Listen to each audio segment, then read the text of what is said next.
एक अंतर की बात कह रहे हैं, कामादि दोषों को शमन करने की अनुभूत बात। आप किसी से कहो मत कि मुझे कोई विकार आ रहा है, मेरी बात मान लेना।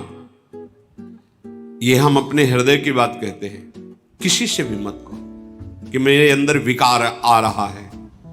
उससे क्या होगा, जब आप किसी से कहते हैं और स्वीकार कर लेते हैं कि मेरे अंदर काम बहुत पीड़ा पहुंचा रहा है, तो उसकी सत्ता दृढ़ हो जाती है। ये तुम्हारी समझ में नहीं आएगी बात। ये असत हैं, इनका अस्तित्व नहीं है। नासतो विद्यते भाव, इनका कहीं भी भाव नहीं है ही नहीं। ये तुम्हारी स्वीकृति से, तुम्हारे चिंतन से है।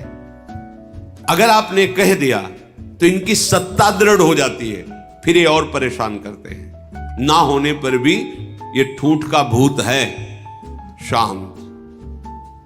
हृदय जल रहा है, हृदय में प्रेरणा हो रही, गंदी दृष्टि करो, गंदी बात देखो, गंदी क्रियाओं में सुख, शांत। ना कोई चेष्टा और ना किसी को समझने दो, अपने आप अंदर ही भस्म हो जाएंगे। क्योंकि आपके हृदय में परम लक्ष्य भगवत प्राप्ति का और नाम जब सत्संग चल रहा है, शांत हो जाएंगे। कभी कभी अशुद्ध भोजन हो जाने पर, रजोगुणी तमोगुणी भोजन हो जाने पर इनकी प्रबलता नजर आती। शांत रहो, देख लो, कुछ ही घंटों में समन हो जाएगा। शांत रहो, ये अनुभव की बातें कह रहे हैं। शांत रहो, कोई चेष्टा मत करो। भजन बने बने लेट जाओ, सो जाओ चुपचाप, कुसंग मत करो। कुछ ही घंटों में अपने आप वो गुण टिकेगा नहीं, जो तमोगुण रजोगुण भोग वासना पैदा कर, शांत हो जाएगा। अगर कोई चेष्टा की, अगर कोई बाहरी वृत्ति वस्तु व्यक्ति स्थान का संयोग बनाया, वो संस्कार दृढ़ हो जाएंगे और आपको भोगों में सुख है ऐसा निश्चय हो जाएगा। भारी पतन होना शुरू हो गया। बहिर्गत दृगंतर धैर्य मालंब्य, धैर्य पूर्वक सह जाओ, धैर्य का सहारा लो। कोई तुम्हें सता नहीं सकता। थोड़ा जलन बर्दाश्त करो, दोनों तरफ जलन है थोड़ी देर। ये मध्य में खड़े, इधर परमार्थ है अध्यात्म, इधर है मायामय मार्ग। इसमें प्रारंभ से लेके अंत तक जलन बढ़ती चली जाएगी। माया में भोग वासना, और ये परमार्थ मार्ग, इसमें थोड़ी दूर तक बहुत जलन है। क्यों? क्योंकि पूर्वाभ्यास भोगों के भोगने में सुख है, ऐसा हमने क्रियाएं की है, ऐसा हमने चिंतन किया है, ऐसी हमने सोच बैठा रखी। अब वो जब उधर की तरफ से रोका जाता है तो जलन पैदा करते हैं। उस जलन को सह जाना ही तपस्या कहते हैं। ताप को सहना तप कहते हैं। अपने संयम नियम पूर्वक भगवत मार्ग को पुष्ट करने के लिए जो जलन प्राप्त होती है, उसे सह जाना, वो महात्मा हो जाता है। ये थोड़ी दूर जलन के बाद अमृत में शांति है, और इसमें थोड़ा सुखद भाव आने के बाद सदैव जलन ही जलन है। अब जब दोनों तरफ देख रहे हैं कि हमें मरना ही है, जलना ही है, तो हम भोग करके जलन को बढ़ाने वाले मार्ग में नहीं जाते। भोग त्याग करके थोड़ी जलन सह के परम शांति के मार्ग में जाते। ये विवेकवान का निर्णय है। यदि आप ऐसे ही मन को छूट देते रहे, इंद्रियों को छूट में दे से, तो सहा नहीं जा रहा। भगवान दोनों की रचना की है, भक्ति मार्ग, अध्यात्म मार्ग और माया मार्ग। जाओ, फिर विचरो, भोगो। फिर कभी किसी युग कल्प में उनकी करुणा होगी, ऐसा संयोग बने ना बने कोई पक्का नहीं। बार बार तो बनत नहीं, यह संयोग अनूप। ये जो आज हमें संयोग मिला है, ये बाजी जीत जाने के लिए मिला है। वृंदावन धाम रसिकों का संग, प्रिया प्रीतम की उपासना, राधा नाम। अरे एक रजकण अत्यंत दुर्लभ वस्तु, जहां हम बैठे हैं, अपने लोग माइक वस्तुओं पर महत्व रखने वाले इस महामहिम वृंदावन की रजरानी का क्या महत्व जाने। सहना कैसे सहोगे, अब उपाय बता रहे हैं। बहिर्गत दृगंतर धैर्य मालंब्य। ऐ उपासक, परमार्थ के पथिक, तुम्हें किसी बाहरी से सहयोग नहीं लेना। ये अंदर से ही परमार्थ में सहयोग मिलता है, बाहर से कोई सहयोग ही नहीं। बाहर केवल विक्षेप है, सहयोग नहीं। पक्का ये हमारे दोस्त हैं, परमार्थ में सहयोग करेंगे, इतना चिंतन होना ही विक्षेप हो गया। अपने आराध्य देव से अन्य आश्रय नहीं, केवल हमारे साधन श्यामा श्याम, हमारे साध्य श्यामा श्याम। तुम ऐसी सोच मत रखो कि तुम्हें कोई साथ देगा, तुम्हें कोई सहयोग करेगा परमानंद प्राप्ति का, तुम्हें कोई सुखी कर सकता, ये भ्रम हटा दो। ये जो तुम्हारा आंतरिक मन बुद्धि कि हम तो गंदे आचरण करें, अधर्म से धन कमाएं, मनमानी भोग भोगे, और विश्व में कहीं कोई ऐसा जादूगर तांत्रिक मंत्रवेत्ता कोई ऐसा मिले जो छूछा कर दे, मंत्र जंत्र बांध दे, हमें कोई विघ्न न सतावे, हम भोग भोग लें, तो ऐसा ब्रह्मा ने पैदा ही नहीं किया। अभी आगे करेगा तो पता चल जाएगा, अभी तक ऐसा नहीं हुआ। निज कृत कर्म भोग सुनु भ्राता। यदि किसी के पास जाने से, किसी प्रक्रिया से आपका आगंतुक विपत्ति नष्ट हो रही है, तो वो विधान पहले लिखा हुआ है। आपका सुकृत आ गया और सुख चलने लगा, आपको लगा कि किसी जंत्र या मंत्र या तंत्र से ये काम बन गया, बिल्कुल भ्रम में मत रहना। आपका कर्म ही आपको सुख और दुख प्रदान करता है। कौन काहू के सुख दुख कर दाता, निजकृत कर्म भोग सुन भ्राता। अब इस अध्यात्म की बात को कोई समझना चाहता है? नहीं। कोई ऐसा हवन कर दो, कोई ऐसा मंत्र, कोई ऐसा जंत्र, कोई ऐसा तंत्र, तुम तपस्या करके कोई ऐसा जंत्र बांध दो, कोई ऐसा मंत्र प्रयोग कर दो जिससे मैं सुखी हो जाऊं। फिर कह रहा हूं, ऐसा ब्रह्मा सृष्टि में रचा ही नहीं है। यहां जो रचना है वो भगवान के द्वारा। वो कह रहे अवश्यमेव भोक्तव्यम कृतम कर्म शुभाशुभम, तुम्हें भोगना पड़ेगा अपने शुभ अशुभ कर्म। सामने खड़े हैं जो कर्तुम अकर्तुम अन्यथा कर्तुम सर्व समर्था ईश्वर, वो सामने खड़े हैं और अर्जुन से कह रहे हैं अपनी स्थिति ऐसी बनाओ कि कोई दुख तुम्हें व्याकुल न कर पावे, कोई सुख तुम्हें आए हर्षित न कर पावे। सुख दुख में तुम्हारी समान स्थिति हो, कोई विकार तुम्हारे हृदय को व्यथित करे और उसे तुम सह जाओ, तो तुम परम पद के अधिकारी हो जाओ। सामने परम पद विराजमान है, इनको सहो।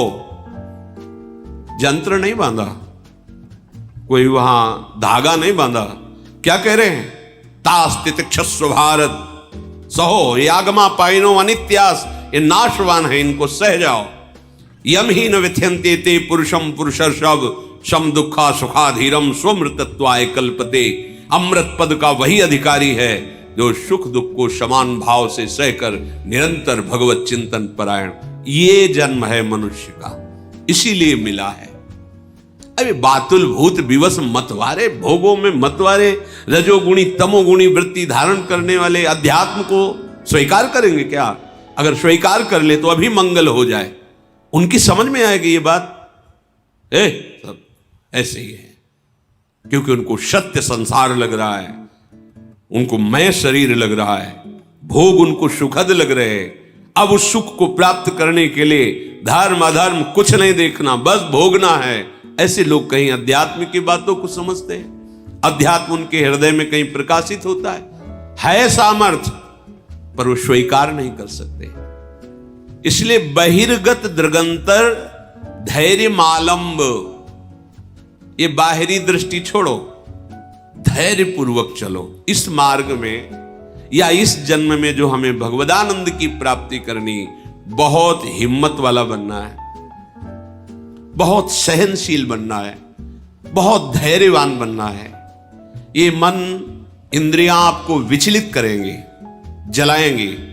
आप चुपचाप शांत समझो, अध्यात्म को समझो। सब में भगवत बुद्धि, सबकी सेवा, सबकी अर्चना वंदना, कोई परेशानी नहीं। सहयोगी श्यामा श्याम, दूसरा नहीं। ये अंदर बैठा लो, बहुत निश्चिंत हो जाओगे। अब हमारे अंदर धैर्य आएगा, क्योंकि हमने बहुत बड़े का आश्रय लिया है। ये अंदर का विषय होता है, बहुत बहुत मंगलमयी बात। एक बार बकरियां चराने वाला बकरियों को जंगल में ले गया, तो एक हरी हरी पत्तियां चबाने में भूल गई अपने परिकर को, और उसका परिकर आगे बढ़ गया और संध्या हो गई। वो अन्य बकरियों को अपने घर ले गया। एक बकरी जो जंगल में रह गई, अब वो घबरा गई। जब उससे चेतना बाहर आई कि अरे मैं तो सबसे बिछुड़ गई, तो पास में नदी थी, सोचा चलो यहां जल पी लेते हैं, फिर जो होगा जैसा होगा। जल पीने गई तो उसने देखा एक बहुत मजबूत पंजा ऐसे दिखाई दे रहा है। तो सोचा किसी बलवान का पंजा है। जल पी ही रही थी कि भेड़िया आ गया। भेड़िए ने आवाज दी, बकरी ने अपनी हिम्मत दिखाई और उस पंजे के पास खड़ी हो गई और कहा, देखते हो ये पंजे का हमने सहारा लिया है। उसने देखा पंजा तो बबर शेर का, भागा कि आसपास कहीं होगा वो, और वो इससे मित्रता की, भागा। अब तो उसको और प्रमाण मिल गया, जो भी आए उसको बस वो पंजा दिखा दे दो। बकरी के शरीर की गंध से जो मांसाहारी पशु वो आए। आखिरी में जब सिंह स्वयं जल पीने आया, रे हमारी तरफ देखना मत, ये पंजा देख रहे हो, मैं संध्या से अभी तक इसी के सहारे बैठी हूं, किसी ने मेरी तरफ आंख भी नहीं उठाई। उनका तुम चिंता भी मत करो, अब कोई आंख भी नहीं उठाएगा, क्योंकि पंजा मेरा है। जब तुमने मेरा आश्रय ले लिया तो इस जंगल में कोई, तुम समझ रहे हो इसका उदाहरण? अगर आप प्रणत कामदम प्रभु के चरणों का आश्रय लिए हैं तो कोई भी आपका बाल बांका नहीं कर सकता। सबसे महाबली प्रभु श्री हरि के चरणारविंद हैं। विश्वास का मार्ग है ये। अगर विश्वास नहीं तो भटकना पड़ेगा। हित ध्रुव जो विश्वास है तब ही सुधरे बात, नातर माया पंथ में फिरे जो टक्कर खात। हर क्षण वो रक्षा करते, हर क्षण हर पल, स्वप्न में भी दुख नहीं होने देते। एक दिन देखा स्वप्न में चारों तरफ से समुद्र उफान कर रहा है, भारी वर्षा हो रही, नगर डूबते चले जा रहे हैं, उनमें हम भी सब डूबते चले जा। अभी घबराहट पैदा हुई, स्वप्न है, घबराहट एकदम पैदा हुई। एक बालक इतना बड़ा जाता है, अंगुली पकड़ता है, चलो हमें वो मार्ग पता है जहां ये समुद्र तुम्हें डुबो नहीं पाएगा, दौड़ो हमारे साथ। अचानक ऐसे ऊंचे स्थान पर ले जाता है, आप बिल्कुल निश्चिंत रहो, यहां कोई भी पानी नहीं आ सकता। आंख खुली एकदम, इतना डर लगा। देखो स्वप्न में भी डर नहीं पैदा होने देते, स्वप्न में भी दुख पैदा नहीं। शरणागत वत्सल भगवान, स्वप्न में भी दुख, फिर जागृत की क्या कहे, आश्रय लेके तो देखो। बहिर्गत दृगंतर धैर्य मालम्बो, सहारा लो किसका, प्रभु का, और धैर्य धारण करो, सहना सीख जाओ। कैसे आप सह पाओगे, इसके लिए उपाय नित्य स्मृति, नित्य निरंतर भगवान की स्मृति। ये बहुत बड़ी स्मरण, बहुत बड़ी उपलब्धि है। ये बाहरी साधनों की बात यहां नहीं कह रहे। स्मृति सिर्फ अंदर की बात होती है। माला जपना जप कहलाता है, बाहरी कष्ट सहना तप कहलाता है। साफ पवित्र क्रियाएं हैं, भागवतिक क्रियाएं हैं, शुभ क्रियाएं हैं, अशुभ क्रियाएं हैं, बहुत सब। यहां एक शब्द केवल बोला गया, श्रीपाद कह रहे नित्य स्मृति। गीता जी का फल भी अर्जुन को जो मिला, तो नष्टो मोहा स्मृतिर लब्धा त्वत्प्रसादान्मयात्। ये स्मृति बहुत जोर की उपलब्धि है। मानो साधना का फल है अखंड स्मृति, बहुत बड़ी।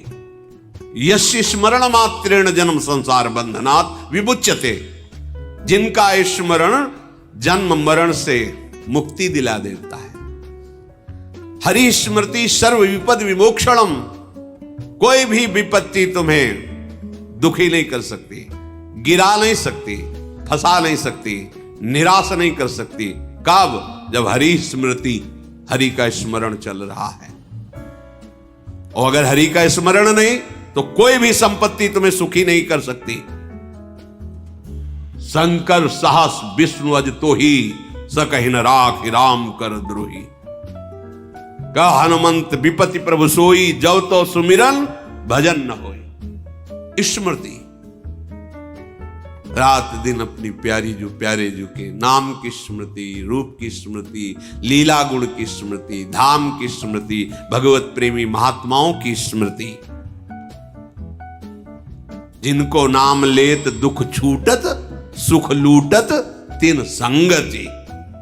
जिनको नाम लेत दुख छूटत, सारे विघ्नों का नाश करने में समर्थ है प्रभु और प्रभु के प्रेमी जनों की स्मृति, नित्य स्मृति।